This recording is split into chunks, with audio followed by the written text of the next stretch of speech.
வணக்கம் மக்களே, சற்றுமுன் கிடைத்த தகவல் ஒன்றை பார்க்க போகிறோம். யாருன்னா பதில் சொல்லுங்கப்பா, இந்துக்கும் முருகனுக்கும் என்ன சம்பந்தம் இருக்கிறது?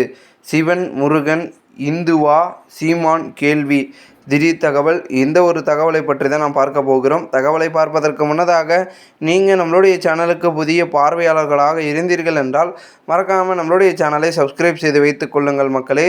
சென்னை விமான நிலையத்தில் வைத்து நாம் தமிழர் கட்சியின் ஒருங்கிணைப்பாளர் சீமானிடம் இந்தி மொழி குறித்து உள்துறை அமைச்சர் அமித்ஷாவின் கருத்து, முருக பக்தர்கள் மாநாடு பற்றியும் நிபுணர்கள் கேள்விகளை எழுப்பினர்.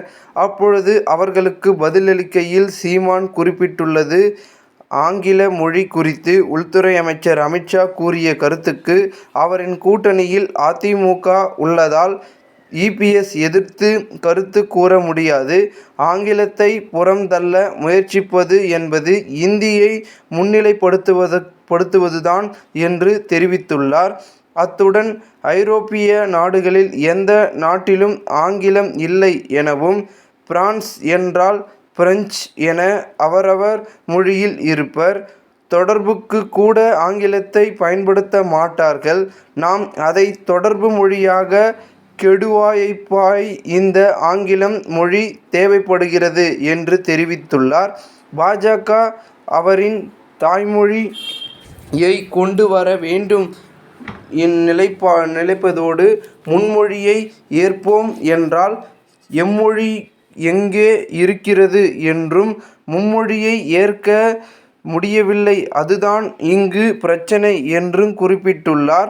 நம்முடைய கோட்பாடு என்பது கொள்கை மொழி என்பது அவரவருக்கு அவரவர் தாய்மொழிதான் இருக்க வேண்டும் என்றும் சீமான் குறிப்பிட்டுள்ளதோடு, தொடர்பு மொழி அல்ல, பயன்பாட்டு மொழியாக ஆங்கிலம் என வைக்கலாம், ஆனால் அதையும் கொள்கை மொழியாக வைக்க கூடாது என்றும் தெரிவித்துள்ளார். அத்துடன் பெற்றவள் ஒருத்தியாகத்தான் இருக்க முடியாது என, பெற்றவள் தமிழ், உனக்கு தெலுங்கு என்று வைத்து கொள்ள வேண்டும், அதை விட்டுவிட்டு இந்தியை கொண்டு வர வேண்டும் என்று நினைக்கின்றனர். அந்த முயற்சியில் இந்த நாடு எவ்வளவு பின்னடைவை சந்திக்கப் போகிறது, தேச ஒற்றுமைக்கு இறையாண்மைக்கும் எவ்வளவு இடையூறு வரப்போகிறது என்பதனை பார்க்கத்தான் போகிறோம் என்று விமர்சித்து பேசியுள்ளார். மேலும், வள்ளுவர் கோட்டம் இருக்கின்றது, சிலை இருக்கின்றது, ஆனால் குறள் படிக்க ஒரு கூடம் இருக்கிறதா என்று கேள்வி எழுப்பியுள்ளார். அத்துடன் குறள் படித்து அதன் வழி நடக்க இன்றைக்கும் ஒரு வாய்ப்பு இருக்கா?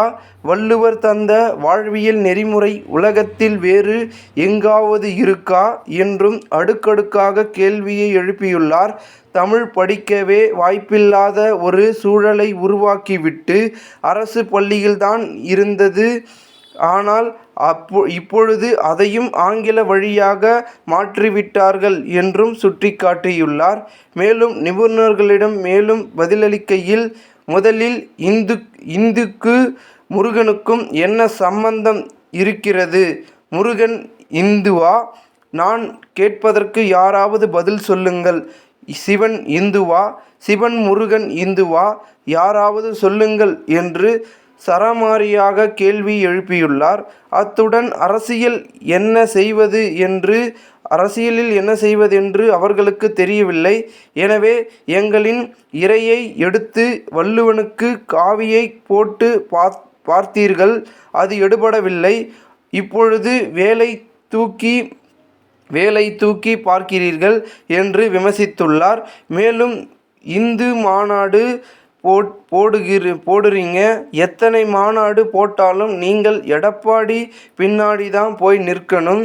பழனிசாமியே சொல்கிறார், நானே ஒரு முருக பக்தன், என் பேரே பழனிசாமி என்றும், முருகனை கும்பிட்டு அந்த பழனிசாமி பின்னாடி தான் போய் நிற்கணும் என்றும் சீமான் அவர்கள் குறிப்பிட்டுள்ளார்.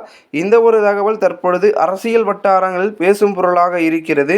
இந்த ஒரு தகவலை குறித்த பொதுமக்கள் உங்களுடைய கருத்துக்களை கமெண்ட் மூலமாக தெரிவிங்கள்.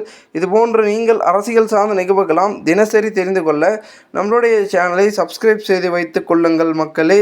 நாம் அடுத்தடுத்த வீடியோவில் சந்திக்கலாம். அதுவரை உங்களிடமிருந்து உங்களிடமிருந்து விடைபெறுகிறேன். நன்றி, வணக்கம்.